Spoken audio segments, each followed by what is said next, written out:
Hey, Pretty Girl Club, welcome back to the Exotical Storytime series. If you have a story about experiencing things like colorism, texturism, or featureism, or maybe even racism because you are a mixed Black person, please email them to exoticalsunited@gmail.com.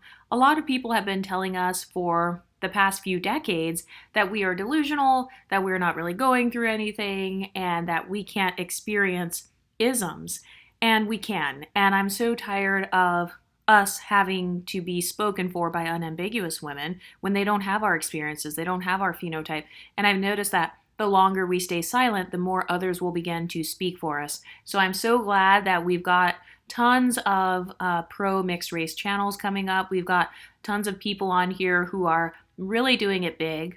Be sure to follow Dulce K, Exotical Dollhouse, All Mixed Up MGM, Subliminal Barbie X, Pretty Girl Anonymous. We've got so many content creators, Brown Skin Exoticals. There are tons of content creators in this niche who are coming up, and I'm so glad to see that the exotical sphere is now a standard in the YouTube community to the point where we've even got unambiguous women changing up their talking points, copying the talking points of this niche, or just completely ripping off titles and thumbnails altogether. I mean, I knew that we were popping, but I didn't know we were that popping. So thank you for that, because it's actually boosting all of us in the algorithm. So I really hope they keep doing that.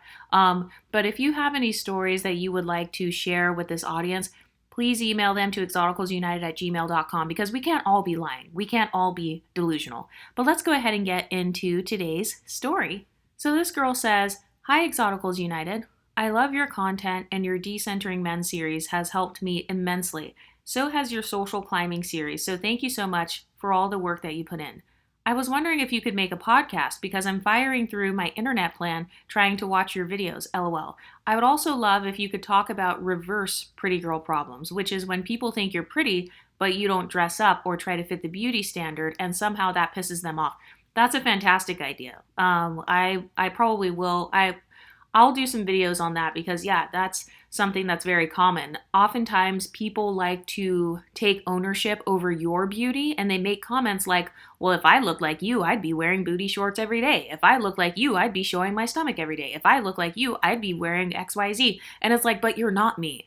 So I've noticed that a lot of people, they have this obsession with your beauty. They're living vicariously through your appearance, and then they get mad when they feel like you're not capitalizing on it. And I just think it's funny how a lot of people think that you are supposed to use your beauty in the same way that they use theirs. Beauty is not a monolith. Pretty privilege is not a monolith. There are many different manifestations of beauty. There are many different manifestations of pretty privilege. Some people like to navigate through this world with makeup on. Some people like to navigate without makeup. And so I just think it's hilarious how people think that they are the owners, or like they can monopolize your beauty, and like they can just set a beauty standard for you, and if you don't meet that, then somehow you're not good enough. So this channel really promotes taking back ownership over your own beauty, not allowing other people to police your beauty, not allowing them to police your fashion or your identity, because you get to decide what you want your signature beauty to be. You get to decide what your beauty identity is. Also, as far as a podcast, I do have an entire Patreon that has not only access to extra videos. I think you might have to join my members thing for access to the extra videos, but I do have an entire, basically like a podcast style series on there, and I make new videos all the time. I think I've got over 100 posts on there at this point, and I make custom content on there as well. We go a lot more in depth about social strategy and social engineering in there, so be sure to join the Patreon if you haven't already. But this girl says, "So to start my story, I'll explain my phenotype. I haven't found an exact celebrity match, but the closest I've found is Meghan Markle. So think light skin, broadish nose with a high bridge and full lips, and my hair type is 3C4A-ish. So I relate a lot to Doja Cat's struggle of being accepted when I straighten my hair, but once I wear it natural or in braids, it's all people can talk about. I thought I was uglyish to average when I was younger because I didn't fit the beauty standards in my country and community.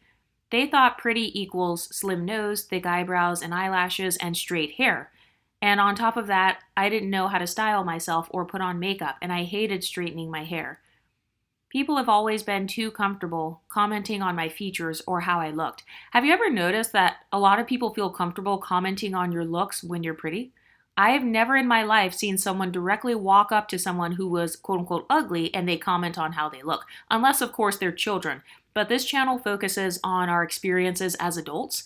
I've noticed that a lot of the colorism content creators, whenever they talk about their experiences with colorism, oftentimes they don't have any real experiences after the age of 18. So they'll take one or two experiences from the time they were small, and then they will kind of project that onto everybody else around them. Meanwhile, over here, we've got experiences happening as adults. We've got experiences happening whether it's in the beauty world, in the fashion world, in the dating world, or even when it comes to pretty girl friendship dynamics. So make sure to check out that series if you haven't already. I consider the fact that people are commenting on your features, I consider that to be proof that you actually are beautiful, because people don't notice you if you are quote unquote ugly or if you're just average. If somebody's just average, they'll just walk right by you. You would be invisible.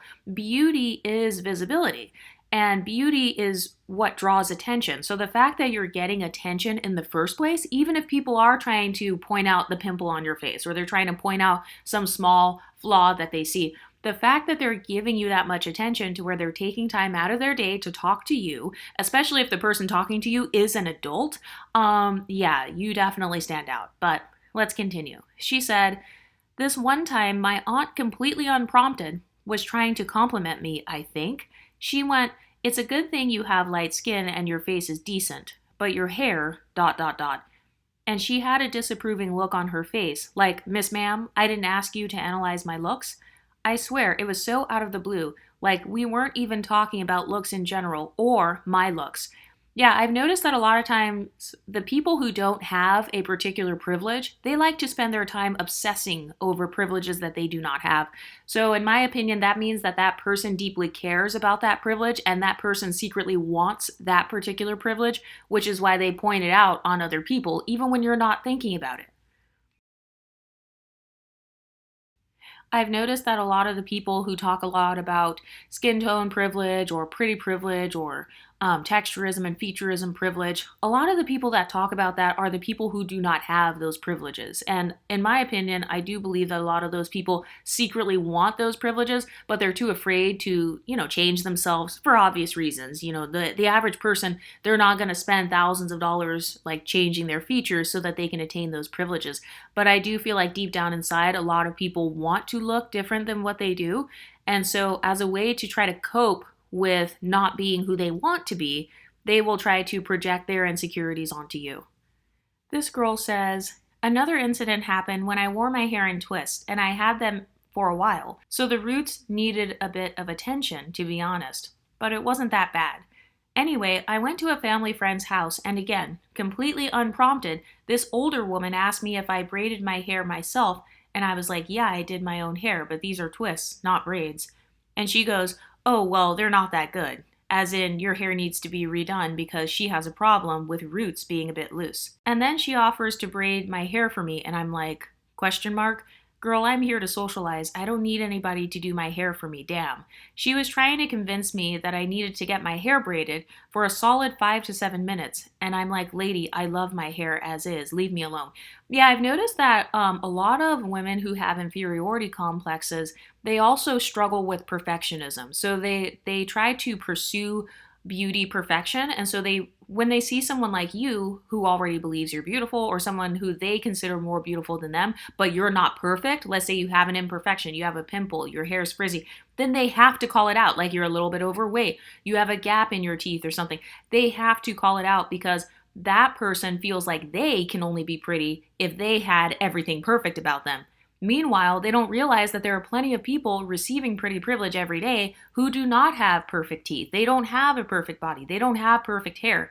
But I have noticed that people will try to project that onto you and call out your flaws if they perceive you as being higher than them on the social hierarchy in their minds. She says, there was this one time where I was with my cousins and we were talking about random stuff, like funny stories and strange encounters we had. And again, out of the blue, one of my cousins tells me about a natural hair mask she found and ways to straighten hair naturally, and she was specifying me when she was talking about this mask. So it wasn't, oh, I found a great hair mask or whatever. We weren't even talking about hair or looks or anything of that sort. I was really confused. So I didn't say anything and I was like, oh, okay, and kept talking. And I kid you not, the same cousin kept interrupting me and the others just to bring up this stupid hair mask and how it's going to benefit me a lot, to the point where her own sister had to tell her to calm down. To this day, I don't know what possessed her. Yeah, once again, pretty girls are treated like celebrities. I do believe that a lot of people, they subconsciously view you as this Barbie doll. And so they want to suddenly give you all these tips. They want to suddenly like tell you what type of makeup you need to wear. And it's like, no, I am not your Barbie doll. I am my own Barbie doll. I'm not your pretty girl that you own. I get to enjoy my beauty. I own my face. I own my hair.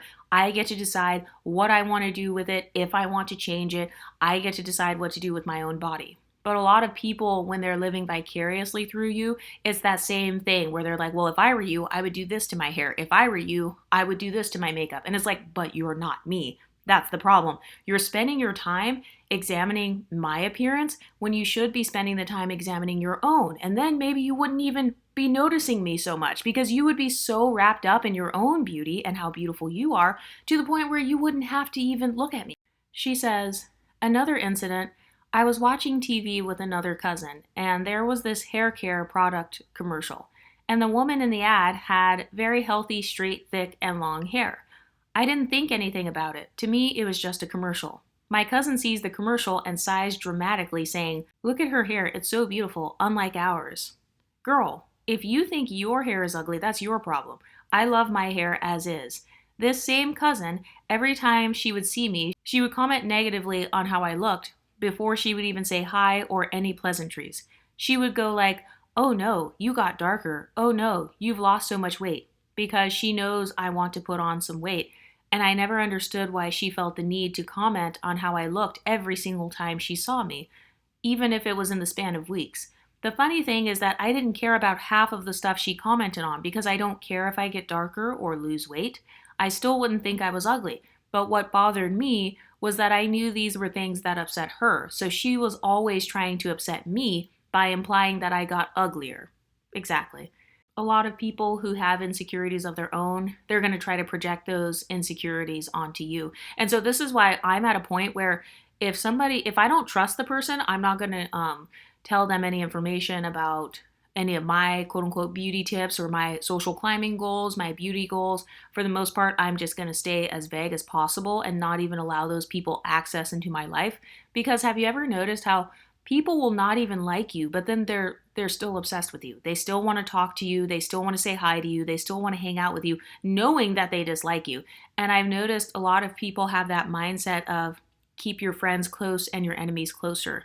And oftentimes you will be over here in an invisible competition with somebody and you didn't even know that there was a contest. It's like, I didn't know I was in a hairstyling competition. I didn't know this was a makeup competition. I didn't know I was in a fitness competition, but you're over here commenting on my weight, my body. She says, what made me discover that people viewed me as pretty was after I hit puberty and learned how to do makeup and style myself well.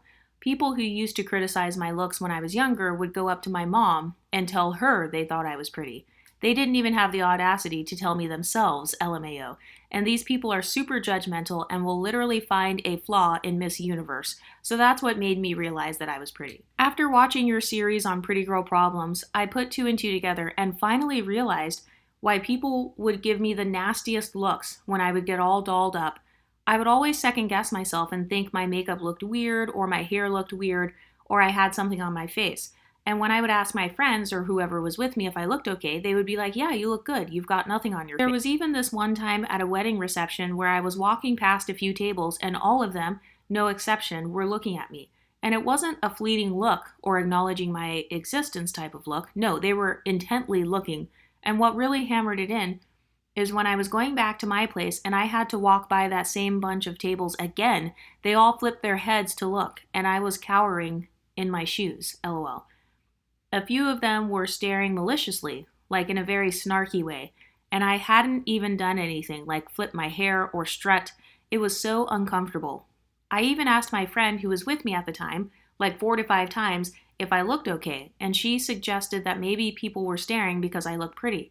But I didn't buy it at the time because I didn't think I was that pretty at the time. But every video you make of pretty girl issues, I remember at least one similar story that I went through. At the beginning, I was following the series just because I like the way you explain humbling tactics and mind games that people play, especially on women. Not because I thought I was going through pretty girl problems, but I'm starting to believe that's what I am facing.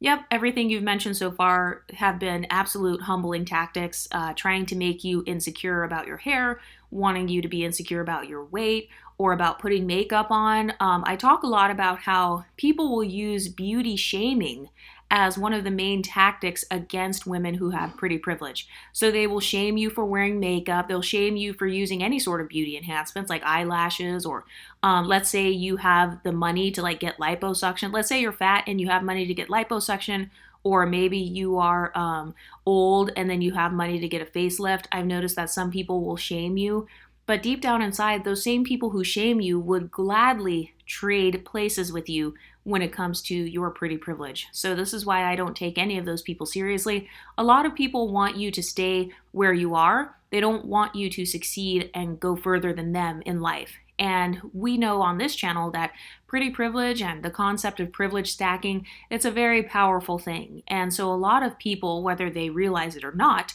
are social climbing. So they're trying to attain wealth. They're trying to attain social status. So they can lie and pretend like they don't care, but deep down inside they do care because everybody cares about something. For some women, it's the male gaze. It could be the black male gaze, the white male gaze. For other women, it's getting modeling contracts and getting paid off of your beauty. For other women, it's like attaining wealth and stuff. And so we know here on this channel that pretty privilege is one of the doorways into all of those things. It's not a guarantee that you'll get all of those things, but it is definitely a powerful privilege to stack. She says, I also understood why people felt so comfortable commenting on my physical appearance. I think it's because they see me as pretty and having potential, but they also see that I'm unbothered and not in a frenzy trying to achieve the beauty standard. And they can't fathom someone being at peace with how they look, so it makes them upset, and they try to disturb my peace because misery loves company, I guess. The irony is these people aren't even ugly. They're actually decent looking and pretty when they have makeup on, so really their only problem is self-esteem issues, which is mind-boggling to me. I guess it's because to me, I never base my self-esteem or worth on my looks because I thought they amounted to nothing. But even when I'm down, I never have the urge to go and make people feel bad about themselves. Exactly, because you only try to pull someone down if you feel like they're above you. So notice how on this channel, we don't call unambiguous women ugly. We don't call them the names of animals. We don't call them mid or mediocre or feel the need to put other women down because I'm not threatened by other women receiving like pretty privilege or loving themselves or wanting to uplift themselves. But I've noticed that the people who are threatened by your pretty privilege, they want to take you down a notch because they don't want you to be prettier than them. They don't want you to have a pretty girl pedestal. They don't want you to be pedestalized for your beauty. But the bottom line is we live in a messed up society where everyone is giving and receiving different pedestals at any given time. So yes, this includes pretty privilege. And also there could be a whole bunch of other things like classism or, racism, mixed privilege, light skin privilege. All of these different things could be happening and they're going to continue to happen. But I've noticed that a lot of people, they want to be fake. They want to pretend that those things don't exist, or they want to pretend that like you should not take what you can get out of this life. But we support dark femininity over here on this channel. So get your exotical tax. She says, I've also noticed this behavior in other aspects of life as well. Like if I'm not bothered about getting a man and getting married, or I'm unemployed, even if I'm applying to jobs or unable to get a job, but I'm not miserable, people get upset by that and try to get me to see reality or whatever they want to frame it as. But I know for a fact it's not them trying to help me because I've had other people give me genuine advice, but it wasn't malicious. It feels more like they're trying to humble me, which is even funnier because, Miss Ma'ams, it's multiple people, not just one. I don't see myself as better than anyone, but I try my best in any given situation and make peace with that. And make peace with what I can't control. But somehow they're triggered by me being at peace. And also because I don't complain or try to garner people's pity. So at gatherings when these people hold pity parties for themselves, I refrain from participating and stay quiet. Again, not because I don't have any problems, but I don't want to wallow in my sorrows. Yeah, that's because some people are simply jealous of confidence.